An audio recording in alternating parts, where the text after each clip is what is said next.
মা বাবার সেদিন তুমুল ঝগড়া বাজারে যাওয়া নিয়ে। মা বাবাকে বলেছে ময়দা এনো, বাবা সব এনেছে ময়দা বাদ দিয়ে, কারণ বাবা শুনেছে নাকি আদা, তাই আদা এনেছে। মা আবার বাজারে পাঠায় আর বলে ময়দা আর সাথে একটু কালো জিরে এনো। বাবা ময়দা আর চিড়ে এনেছে।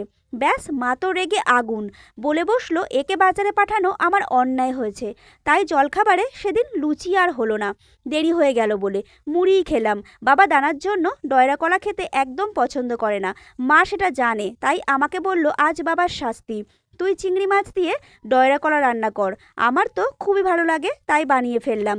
তবে মা আলু দিতে মানা করেছিল, আমি একটু আলু দিয়েছি যাতে বাবা কলা না খেলেও আলু আর চিংড়ি মাছ দিয়ে খেতে পারে।